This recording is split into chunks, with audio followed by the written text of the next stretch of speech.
Okay, by definition, any individual who lacks a fixed, regular, and adequate nighttime residency is considered to be homeless. Now, there's about 3.5 million Americans across this country that in any given year will become homeless at any given time, with 2/3 of these people being located in principal cities across the country. For example, Los Angeles is considered to be the homeless capital of the world. It's a terrible feeling not knowing where you're going to wake up, where you're going to go to bed, or where you're going to get your next meal from. Believe me, I've had some low points in my life. I've had to sleep out of my car. I'm not proud to say it, but something I wouldn't want to wish on anybody. The biggest reason for the homeless problem in this country is the lack of affordable housing, followed by mental illness, substance abuse, and low-paying jobs.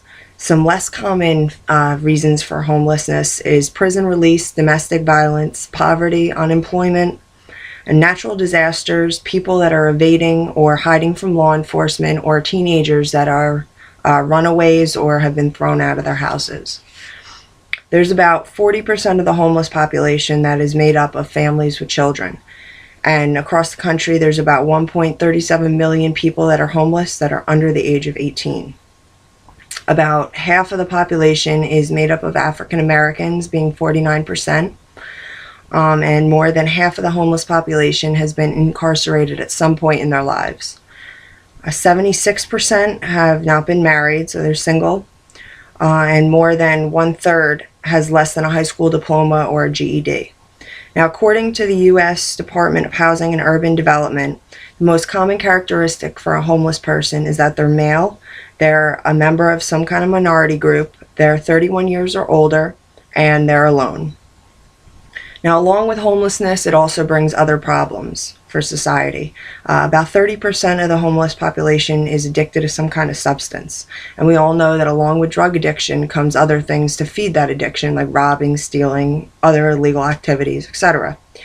About 70% of the homeless population in America works on the streets, either panhandling, begging, or more commonly prostituting themselves. So all those other problems are snowballed from homelessness, and they fall on society's shoulders. According to NJ.com, the homeless population in New Jersey has risen about 6.6% in the past 2 years. So that brings our homeless count up to approximately 12,825 people living on the streets. Now, the biggest problem is in Essex County, followed by Bergen and Union counties. And there's many reports across the state of this year that many soup kitchens have actually run out of food. So like I was saying, there are resources out there, but there's just not enough if we're running out of food in soup kitchens, you know. Now, one may ask, what are things being done in favor of the homeless people? Well, back in 1987, President Ronald Reagan passed into act the McKinley-Vento Homeless Assistance Act, which even today is the only piece of federal legislation that allocates federal spending towards the services of homeless people. This act has paved the way for many shelters and other organizations that provide services for the homeless across the country.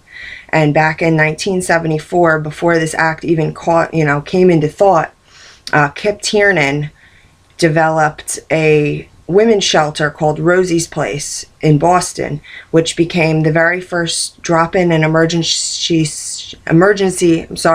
shelter for women, which I think is so essential because women are so much more apt to deal with partner abuse and sexual abuse in the home that gives them an escape and someplace to go to avoid all that. And social services is also out there to provide for the homeless.